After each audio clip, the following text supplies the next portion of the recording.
Alright everyone, welcome back again to more Love Full-Time Melodies. Since we already completed a shard of space and time, or a shimmering shard of space and time, we're going to continue now and start the new story called Alternative Chronicles Adoration. And I don't know what any of this is about actually. I know it doesn't involve the main cast that we're so accustomed to. It's a new set of characters and a whole new storyline. So I'm interested to see what that's about, or about to see it from here. So anything else, guys, I hope you all enjoy. Thank you again for the love and support. And here we go.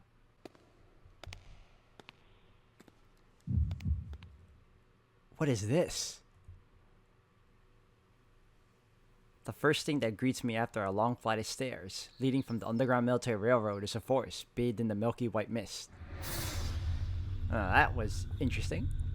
Dover Base Complex, spanning across a strategic region on the European front line.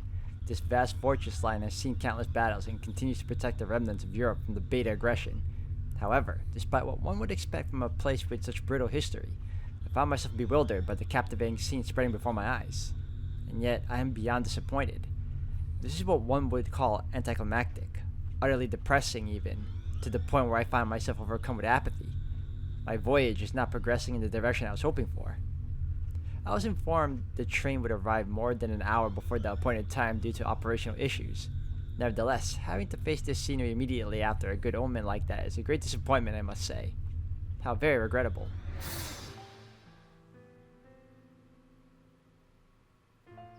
Hey, it's Lelouch!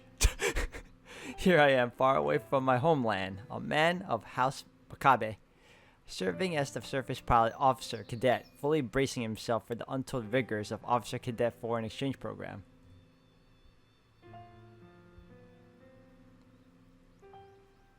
I wanted the beginning of my travels to be harsher. I wanted to be surrounded by imposing military facilities, to feel an implacable sense of tension at all times. No nature to treat a man kindly and to lift his spirits, just towering juggernauts of steel and reinforced concrete covered by the black clouds from smoking guns. That's what I expected to find in Europe, completely at odds with the sight in front of me. I can smell the tides. The scent of the ocean is mixing with the dense aroma of the soil and grass, and the result is a smell slightly different to what I'm used to. Inconceivable. Am I so easily distracted? The base overlooks the Strait of Dover. It's only natural for the smell of the tides to reach this far. Concentrate. As a surface pilot, the first thing I should do is to get an overview of my current situation. I got so caught up in the differences between my expectations and reality that I lost sight of how a surface pilot is supposed to act. Such a folly is unworthy of someone who carries the legacy of House Makabe. Before I do anything else, I should take a deep breath and supply fresh oxygen to my brain. That should help me clear my thoughts. This guy is overtly serious.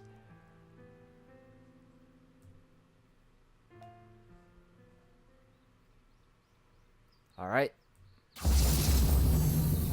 As I expected, the breeding techniques passed on to me by my late brother, Seiichiro, the eldest of the Makabe siblings, has helped me regain my presence of mind. I'm okay now. Let's observe the surroundings. Who talks like this? The colors, they seem to be slightly different from those in Japan. This is more than a mere optical illusion caused by the morning mist glistening in the sunlight. Everything my five senses take in, from the cries of the birds to the taste and smell of the air, feels familiar, and yet so alien. It's easy to notice some subtle, conspicuous differences. Home is far away. So that's what my elder brothers meant when they said that one is able to observe Japan and one's own self clearly while treading on foreign soil. But of course, by witnessing the scenery of a foreign country, the memories of Japan carved into my heart are sure to burn brighter. I'm a stranger in a strange land. The situation compels me to be aware of my origin. My body stiffens when I think of the heavy responsibility entrusted to me as a representative of the Empire. My mind must have been cloudy for me to not realize this sooner. An invaluable educational experience in less than a day. Not bad, Europe. I'm sure the next 10 days will be a glorious capstone for the 2 years I spent in the Imperial Royal Guard surface pilot course. This is exactly what I expected. Over 40 of us surface pilot cadets have been sent out to the front lines all over the world. In the name of the Royal Guard in Japan, I promise. I promise that I, Makabe Seijiro, will learn all there is to learn about the spirit of chivalry, as shown to me by the West German military elite. I shall grow into an upstanding soldier who can protect this nation. Unrecognizable I will be by the time I return to the Empire. That being said, all I can see in this hazy forest is what's right in front of me, thanks to the mist. Complication. My field of view is compromised. I need to leave the pickup point post-haste. Though I could always take a nap to help preserve energy. But regrettably, I'm not in the mood to do so. The sleep plan I designed to combat jet lag was flawless. I'm not even slightly drowsy. What to do? There's time to spare until the designated rendezvous hour. The military-grade Casio on my left wrist tells me that there's about 43 minutes remaining. My wristwatch is a Casio made by a Japanese watchmaker of worldwide renown.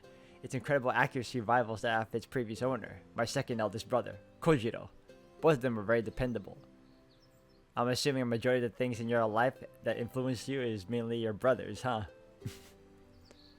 Now then, what should I do? Waiting here without doing anything would be the worst possible choice.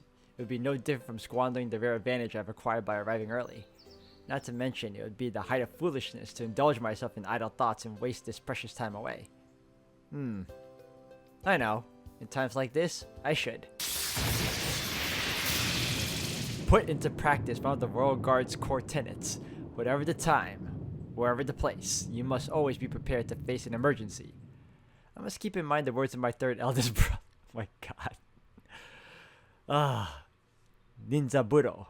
If you want peace, prepare for war. That means I should always be ready to face the worst case scenario.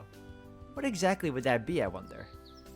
How about, what if the beta came across the Strait of Dover right this instant? Indeed, that's a pretty good scenario, if I do say so myself. Well, now the beta have swarmed here and, in response, the whole Dover-based complex would do their utmost to terminate the enemy. Since they would be under the attack from the smaller breeds, all ground-level facilities would be locked down. Wait, what? Were that to happen, I'll be alone out here. Hence retreating would be the obvious choice. And after a tactical retreat made harder by the fact I'm unarmed, I would finally be chomped to death by one of the lesser strains. The end. That's preposterous. In the end, I would have died without contributing a single thing to the Empire, His Majesty the Emperor, or Her Highness the Shogun. My death would have been absolutely pointless. What a shameful display. How utterly unbearable. Just thinking about it makes my blood boil. Such a disgraceful death would soil the Makabe name for generations to come. Huh? Oh, curses. Did I get too excited? I'm feeling dizzy. I must take a deep breath, supply fresh oxygen to the brain cells, and clear my thoughts. Who the hell is this guy? He's so weird.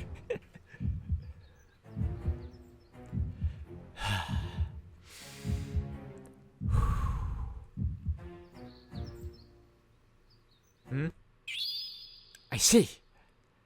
The maxims handed down by my elder brothers are wise indeed. Things are clear to me now. You might even say the scales have fallen from my eyes. Whew. It's my victory, Europe. You would do well to remember this. Your seductive wiles shall not work twice against a scion of House Makabe. There won't be any cause for concern if I return 10 minutes before the rendezvous time. I've certainly got enough time on my hands, so I should familiarize myself with the surroundings, if only to prepare for the worst. Granted, it's taking advantage of an obvious loophole, but my orders have never said I'm not allowed to leave this place. Well then. I set the alarm on my wristwatch just in case. Surrounded by the shining morning haze, I exit the terminal and take my paved road in front of the gate, making my way toward the forest to my left. You know how hilarious this would be if he was actually narrating himself in this particular way. Thanks to the bright morning sun, I can easily orient myself. Thus, I decide to head north, assuming the beta have indeed landed, or heading south, in the direction of the Strait Dover would be unwise. I advance along the paved road, pushing through the mist. The air is thick with moisture, but I wouldn't call it unpleasant. The United Kingdom has a higher latitude than Hokkaido, but strangely, it's not at all that cold. Perhaps the position of relationship with the ocean currents with the continent has something to do with it. So this guy is a soldier that was transferred over to overseas to probably be the next pilot in whatever part of Europe he's in. This is not what I expected. It's good that I'm steadily heading north, but it seems there's nothing but trees. Having my line of sight restricted by the mist isn't helping either. The way things are progressing, I would die a useless death. I must find something to overcome this predicament. Come to think of it, this place has held up pretty well. One merely needs to look at Eurasia. The beta-occupied areas have been stripped of absolutely everything, both natural and man-made. All the monsters leave behind is a barren wasteland. Western Japan was occupied for less than a decade, but our adversaries still managed to wipe out just all the signs of life. The Beta invaded Great Britain in 1985 after landing in this area. They advanced all the way to southern London. It's a miracle this much of Mother Nature is still intact. A miracle? Hardly. I would wager that when Dover Complex was built, the British carried out a large-scale afforestation project at the same time to restore this area to its former glory. Thinking about it from a financial standpoint, this was a choice devoid of rationality. Resources should have been allocated toward the basic construction only. Be that as it may, none of us operate on a code logic alone, not even the most hardened politicians. In my humble opinion, this was done to strike back at the invaders, symbolically speaking, to tell them that Europe still stands. One could scarcely ask for a more vivid example of the Europeans' willpower. Even in the face of an implacable enemy that has never been defeated, they had the bravery to persevere, and ensured they will never be at the mercy of alien invaders again. By restoring the level terrain, they erased all traces of the invasion, denying the Beta with the whole of their bodies and souls. A sudden urge overcame me, and I bowed my head. It felt like the natural thing to do. As a Japanese subject to similar circumstances, I cannot help but sympathize and respect the European leaders' nobility and bravery, despite being their famous spirit of chivalry at work. As the saying goes, a picture is worth 1,000 words. Europe, I have been your guest for mere hours, yet once again you've taught me valuable lessons. I was fortunate to have been assigned to this land for training. I simply need to know everything there is to learn about the spirit of chivalry. This guy, man. I see him, and I just see Lelouch. I need him to have his Geass and we're set. Now what's that over there? Is the morning mist playing tricks on me? Or is that a path I see amid the sea of white? It doesn't appear to be paved. Some sort of trail, perchance. Staying on the paved road probably will not get me anywhere. There's still some time left. Using it wisely, I might just stumble upon something that will save me from a dishonorable death. Alright. Laying the paved road and making my way to the foliage, I found myself in a grove. The slope wasn't too steep, but I still chose caution. It's only secondhand information from Kyoshiro, my fourth eldest brother, but I remember that soil moistened by the morning mist is unstable. I must be especially wary of hidden holes, since it takes more than a fleeting glance to find them. Clearly, I am not dressed for the occasion. What with the formal shoes and its slippery soles, there is no such thing as being overly cautious here. I made it without falling, and not even a speck of dirt on my clothes. Excellent. The mud on my shoes will have to wait for later. Wait! Why didn't I change into my military boots in front of the gate? The trunk in my right hand contains said military boots along with my BDU and other daily necessities. Its weight mocks my forgetfulness. This guy has I don't know. He's all over the place. Curses. The problem is not that my leather shoes are slippery. No. But common sense demands that military personnel must strive to be presentable at all times. Outside of operations, everything must be kept sparkling clean, including your boots. What a disgrace this will be. A mere cadet showing himself with stained shoes receiving the hospitality of his superiors in such a disgraceful shape. Worst case scenario, I won't be able to get rid of the mud on them before the fated time arrives. Should that ominous prediction come to pass, the mud stuck on my shoes would stain not just my honor, but the royal guards and the Makabe name as well. Oh no. What a fool I am! To think I searched so frantically for a way to evade the worst possible hypothetical scenario, and in the end, I brought the real one upon myself. Calm down. There's still time. Mental pressure intensifies. My mind is racing as I try to estimate how much time I will need to polish my boots to a shine. Every second taken away from the reconnaissance is weighing down on my conscience. Wait. What am I even doing? Ultimately, the worst case scenario I'm preparing for is nothing more than a fragment of my imagination. No, what I should be doing is straightening up my personal appearance in time for the rendezvous. Alright, I shall return to the gate immediately before it's too late. But wait. My shoes are bound to sink into the ground once I start climbing the slope. Considering the circumstances, it's likely some mud will stick to the toe caps. In fact, they'll get even dirtier on the way up. Maybe it would be a good idea to change into my military boots right now. Approaching Beta. No, can't be. It's too rhythmical. Must be a galloping horse. The steady rhythm of its steps is pleasant to the ears. Surely the animal must be quite well bred if it's unburdened.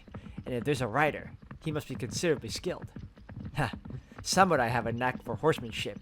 Surmising the rider's capabilities based solely on the sounds the creature makes is no difficult task. Dear me, this is terrible. What a blunder. How moronic of me. I failed to notice the horse approaching because I was immersed in my own thoughts. Dude, you've been immersed since the very beginning of this goddamn game. The neighing surprised me so much I let out a womanly shriek. This is the worst day of my life. Hear me, O gods of the Empire. I pray that this blunder will forever remain secret between the horse and I. May it be a riderless horse. Oh heavens. But alas, how cruel fate is. Unfortunately, England is too far away for the gods of the Empire to hold sway. In front of me stands a beautiful white horse. Is this what being at a loss for words feels like? Is this what having your breath taken away feels like? It's too much. You could claim it's visual interplay at work, but the beauty of this scene scarcely seems real. The morning mist disperses, revealing a young woman born in a foreign land. Her skin is milky white, and her countenance dignified. Shining platinum hair sways in the wind, while the pupils of her eyes vibrate like magnificent sapphires. Absolutely lovely. An ethereal beauty that stepped right out of a painting.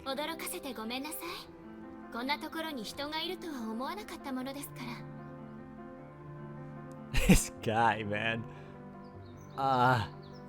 This is no time for your stupidity to get the best of you, Seijiro. You have to say something, but what? That's it, English! We're on British soil, and the United Nations forces are stationed here. Wasn't she just speaking Japanese to you? Not to mention, it's the official international language. If you don't speak it now, then all those years of learning would have been for nothing.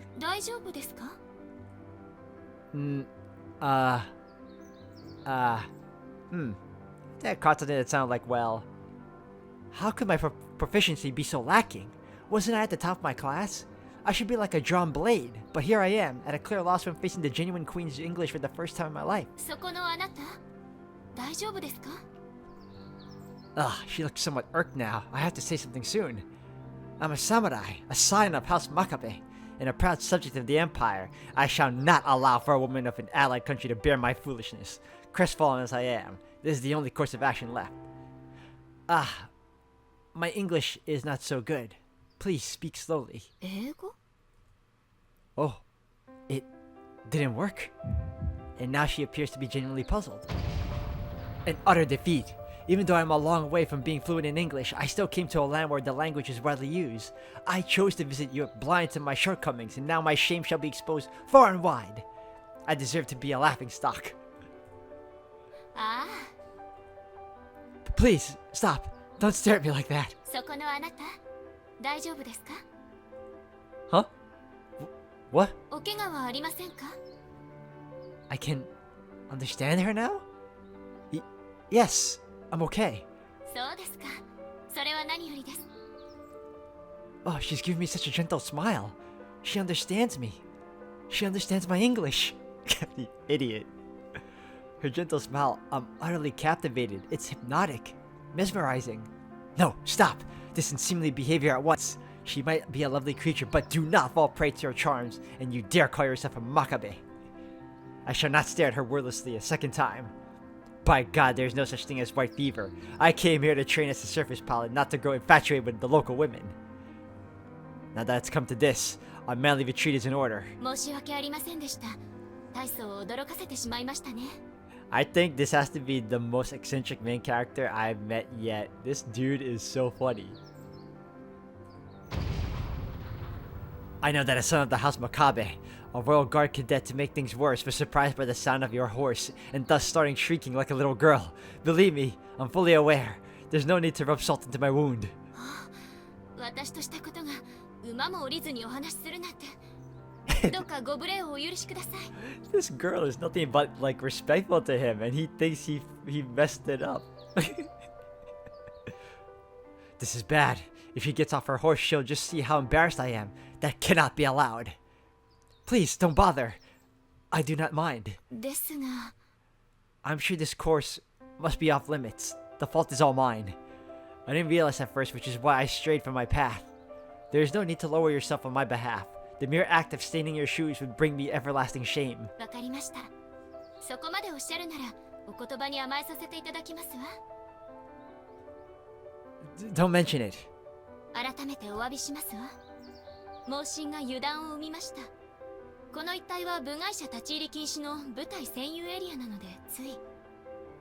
Like that horse though. Amazing.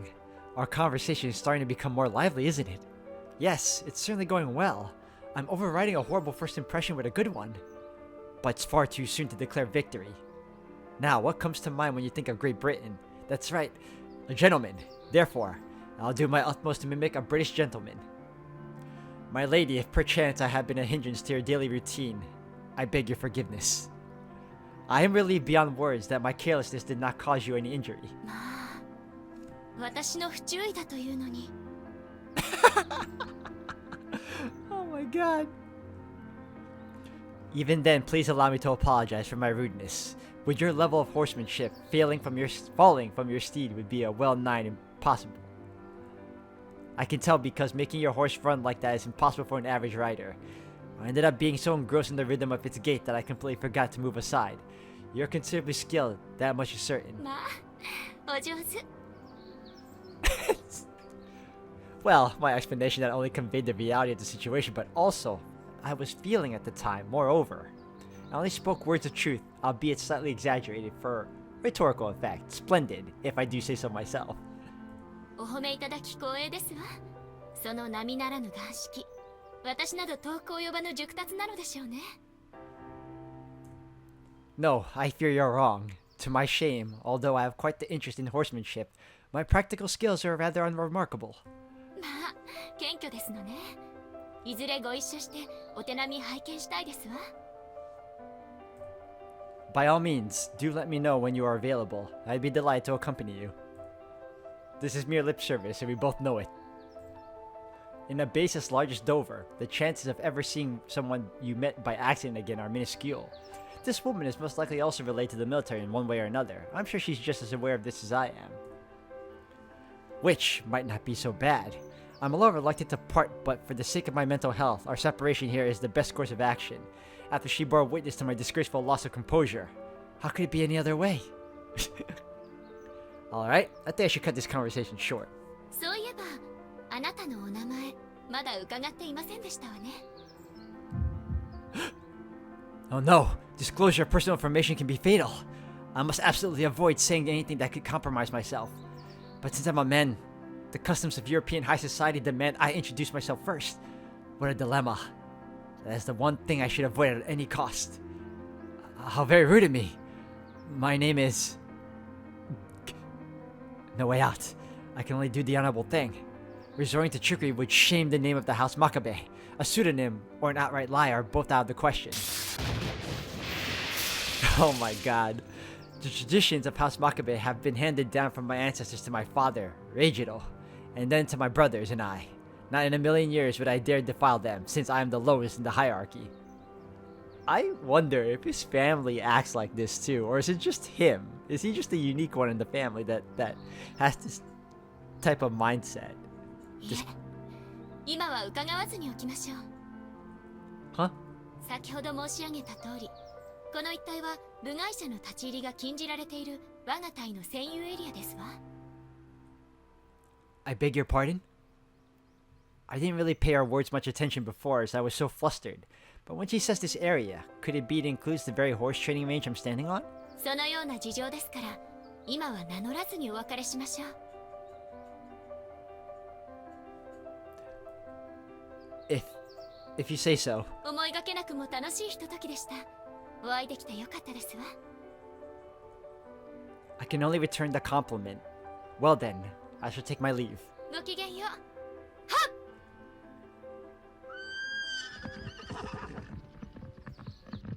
What a blunder. Before I even realized, I wandered straight into a restricted area. There should have been warning signs, but I don't intend to shift the blame.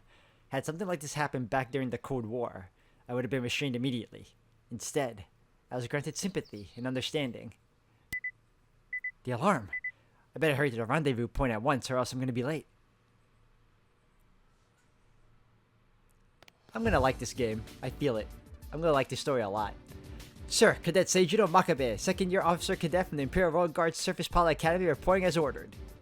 私は国連軍大西洋方面第1軍ドーバー城要塞基地所属西ドイツ陸軍第44戦術機構大隊大隊長ビルフリート・アイヒベルガー少佐だ。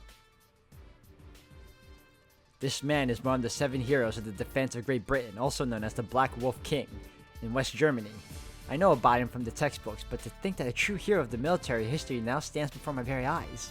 His presence is so intimidating. My spine trembles every time he glares at me, and yet standing next to him makes me believe that even the entire herds of Beta invading the place, he would escape unscathed as long as he's there. One does not become like that simply by surviving the front lines. Like father and my brothers, he has a unique commanding presence. Something exclusive to those who have been tempered by the flames of war. 現時刻をもって貴君が我が隊における10日間の視察研修を開始するを認む。全身全霊をとして祖国と人類に尽くせ。 Yes, sir. Cadet Makabe reporting for duty. 我が地獄門へようこそ。真壁清十郎候補生。 Whoa, the Major did it. He said my name. He actually said my name. I don't mean to sound like a hysterical fanboy, but remaining calm is an excruciating task. 楽にしろ。研修期間中は上官に対する質問、発言を適宜行うことを認める。限られた時間を最大限に活かせ。 Yes, sir. Thank you very much for your kindness. 知っての通り、国連軍が各国軍の連携環境醸成を目的とした交流制度を開始してから18年になる。我が隊における研修生受け入れは貴君で3度目だ。 Only 3 foreign cadets in 18 years, and I'm one of them, being assigned to the famous Cerberus Battalion. Fortuna truly shines upon me. Let's be honest, exchange cadets are nothing more than operational baggage for units which accept them. The fact that frontline countries take turns hosting us is more than enough evidence of that. It would be unforgivable to let this chance go to waste. I'm about to get the same amount of attention they usually give to Bundeswehr regulars. Failure is out of the question, or I would bring shame upon the Royal Guard, the Empire of Japan, and the House of Makabe. この数少ない機会に際し、勇猛果敢で知られるインペリアル・ロイヤル・ガードに属する士官候補生をことに希代の知将真壁礼二郎少将の霊息を我が隊に迎えられる行幸は部隊長として西ドイツ軍軍人として妨害の栄誉だ。 What? これより10日に及ぶ貴君の経験が軍の名家たる真壁の血肉の一辺となり日本帝国と人類に勝利と栄光をもたらさんことを願う。 This living legend knows of father and even about the Makabe family? Major, your words are an honor I do not deserve. I will devote myself entirely to my duty so that I live up to the glorious name of the Bundeswehr's 44th Tactical Armored Battalion. I hope I did not butcher that. I'm misty-eyed. I let my emotions get the better of me. How disgraceful. Control yourself, you idiot. I cannot afford to look like an effeminate fool in front of a living legend like the Major. そこまで固くなることはない。精神は適度な緊張にさらされていることが益になるが、体は柔軟に保て。Is this guy about to cry? My apologies, Major. Oh yes, Major, you are wise indeed. This unsightly emotional outburst was only amplified by the strain I put on myself. As my fifth eldest brother, Joguro. How many brothers do you have? He used to say, keep calm and carry on. Yet here I am, a scion of the Makabes, acting like a wuss. To think I got moved to such an extent, even though it was because of something so minor. 少佐着任したばかりの候補生にそのような無理をおっしゃるものではありませんわ。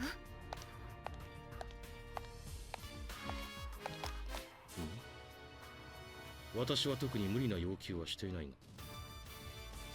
栄光だ血肉だ勝利だなどとおっしゃっておきながら、固くなるなとは随分ご無体ですこと。Oh, I'm gonna like being here. いや、やはり無理は言っていないようだが。